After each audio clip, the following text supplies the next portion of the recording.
all, what do you think of the last presentation? Yeah? I have it, right? You are confident or not? Now, as you know, there are 30 marks for this particular presentation and another 20 marks for the class participation. Class participation means that you are absenteeism or you are present or not. Not near present, not near being present. You have to sort of interact. That is how. So that is how I sort of wanted to get you into different presentations every day, right? As well as debates and reply letters, right? Accordingly, you are getting some marks for that as well, not some marks from the final exam. You are getting 50 marks. So as far as I can see, nobody can fail. So that's how we do it, huh? Nobody can fail. Neither nobody can pass, is it? So you don't have to worry about getting through the exam or something like that. You can. This is the basic thing. Any of the exam, any of the modules, wherever you go, whatever you may do, you can't be 100%. Sometimes you can, right? Sometimes you can, but you can't get 100 marks. And you are not going to get 0. Right? So what's the best target that you have? How much that you are trying to get? 9. How about you? 91. 81. Huh? 85.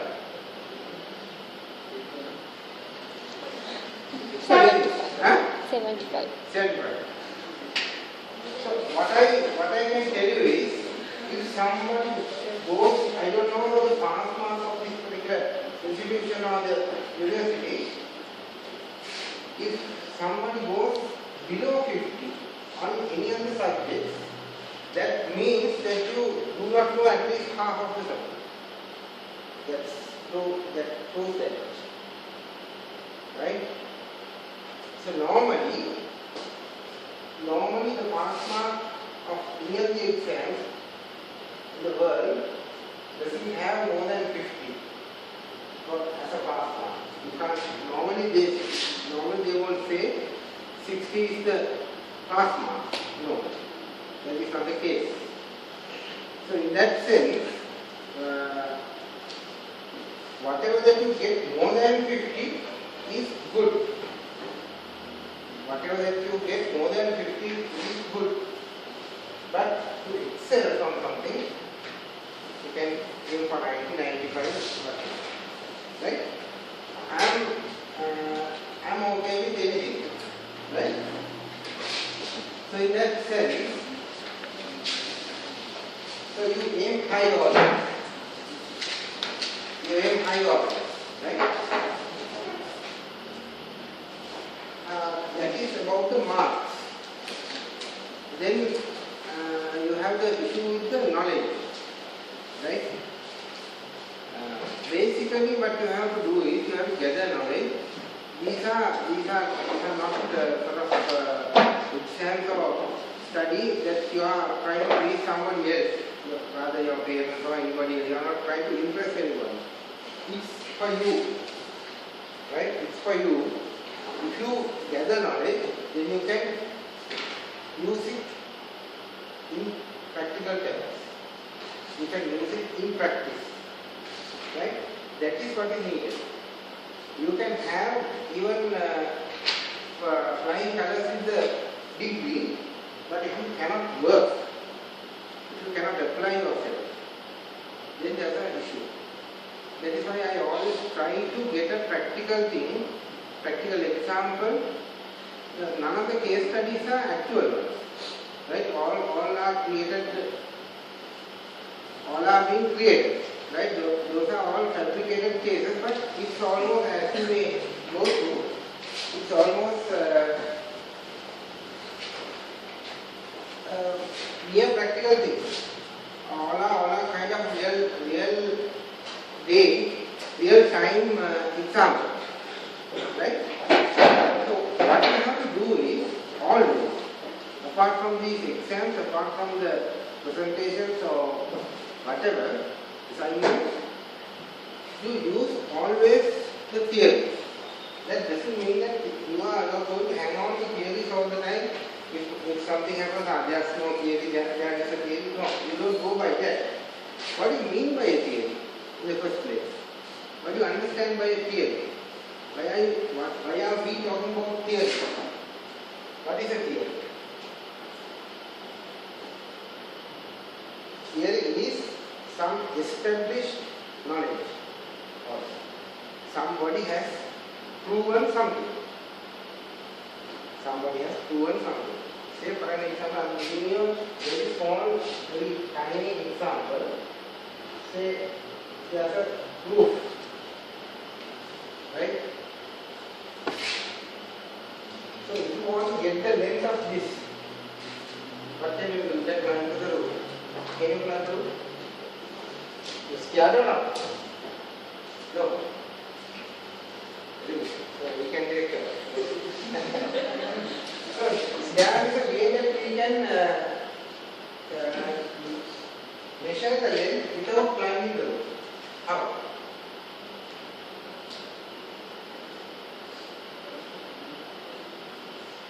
Yeah. Tell me. This is nothing to do with mark strategy, right? What is it? You can use the Pythagoras theorem. Right? How? You can imagine a triangle here. You can get this length. Right? Say this 400 centimeters. You can get this height. Say this 300. So then you can get this length. How? How you are going to get the length? 300 square plus 400 square equals square of this, and then you can get the square root of it. Square root is the length. That is the Pythagoras theorem. If you know that, you can apply this. Right? So the point is that you always have to use theory to come up with your answers. So in that case, as you know, there are two types of theories: scientific one and the logic. Who has done commerce for your years? Who has done commerce for your years? Nobody.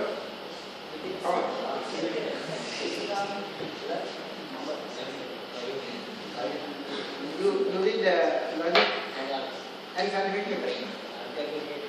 Did you do or not? Now you are scared. Better to say no, right? There are two ways of coming into theory. One is the scientific method, the other one is the logic. It is something to do with mathematics and stuff like that. It is something to do with science. Right? You are doing research. There are two ways of argument. What are the two ways of argument? Two ways of proving things. Inductive method and deductive method. So I am talking about this thing. So inductive method could be disproven by another theory. Right? Until such time you consider that as a thing. Normally deductive method you can disprove. Here this particular thing is a deductive theory. Pythagoras theorem is a deductive theory. You cannot disprove it. However, whatever that you do, you cannot disprove it. Because deductive theories cannot be disproven. Right? Inductive theories can be disproven with a new way of looking at it. Right? So until such time, whatever theories that you have to use it. So that is acceptable, and that is acceptable in the world of intellectuals, where you have to prove something using theories. It is common to marketing as well. It is common to strategic management as well. Right? This is what I am trying to say. Always try to use the theory. When you are going to prove something, when you are going to make a point, you use a theory and say that according to this theory it is this practical situation relates to this particular point. This is how the relationship is. If you come up with that kind of an answer, you are getting full marks. I am just giving you a tip, right? When you always use a theory and try to prove something using the theory, then that means you are there, right? This is what is going on. That is why you are learning things, right? So actually, we back to this particular.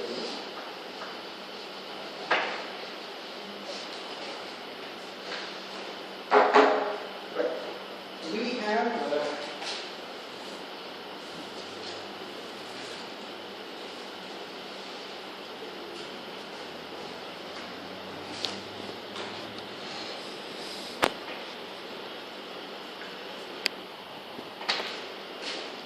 in the analysis we have done we took 4 steps. Given the formulation we have taken, we been talking about 4 steps, right? Have we given this particular slide each and every class for you to understand where we are going, where we are heading for, right? Every presentation I had this, right? So now we'll go on a brief tour of this. What we mean by analyzing means market opportunities. You have to analyze the opportunities that you have. Before formulating anything, you have to analyze what are the opportunities that you have. Right? Before going to the exam, you have to analyze what are the opportunities that you have. You can copy around it.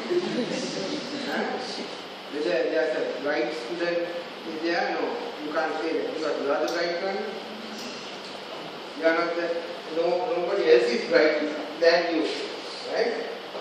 So that opportunity is not there. And you can use your phone to get some information through internet. Whether you can slowly get the phone into the exam hall. Is it allowed? No. Nothing, right? So you see all the opportunities that you have. There is a way of assessing the problem. What are the things that we were discussing? Now you can remember. So you have an opportunity of not being remembered. No memory, right? Memory loss. You have Alzheimer's, right? There is a disease called, when you are getting old, it's obvious, right? You have a tendency of forgetting everything, right? When you are old, so you are deaf now. You are old enough to forget. Now, you scan the market, scan the customers, scan the competition, scan everything, assess everything, and see what are the opportunities that you have at the moment.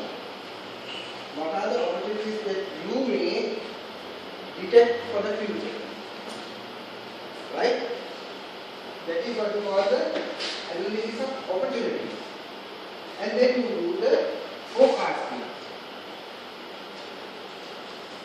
Now, with the forecasting, I was always telling about the scientific way of forecasting rather than doing ad hoc methods. There are ad hoc way of forecasting as well. Most of business or other entrepreneurs, most of the business owners do forecasting in an ad hoc manner, right? They go behind this, that and the other and then just do sales and try to bring the market up, right? So we don't accept that. What we say is that take a scientific method in forecasting, basically the research methods and analyzing the past data and do something accordingly, right? That is forecasting.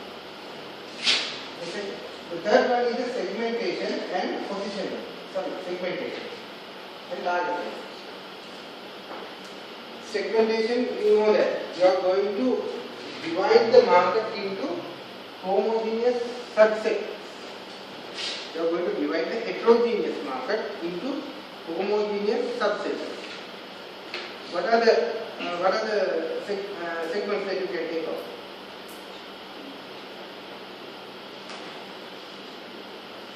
Can't remember. I thought so.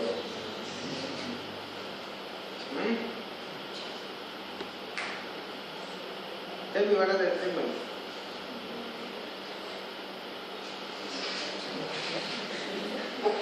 You have a breathing problem, is it? Huh? What are the segments? What do you mean by segmentation? What do you mean by segmentation? What do you mean by segmentation? Segment is part. It's a section. Segment, the word came from section. Right? Segment means the whole market you are going to divide. You don't divide according to nothing. You divide with a purpose. You divide with an aim. Right? So segmentation, basically you are trying to divide the heterogeneous market means that you have different products, different customers, different things. So it is difficult for somebody to sort of target that market. Now as I can remember, I don't know whether you can remember, I can remember when I was talking about the segmentation, I told you, in a school there are segments. Age segment. I think you can remember. Right? Why? Grade 1 student cannot be put into the A-levels class. Why? They are too small. Huh? There is a age barrier grasping problem.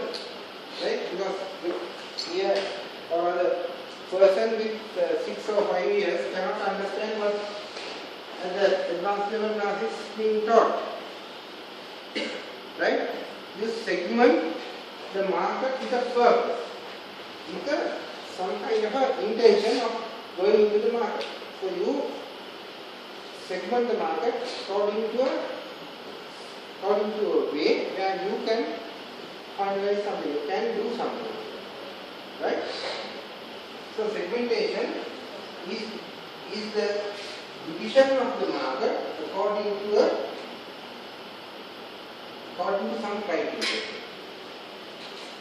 And then you do positioning.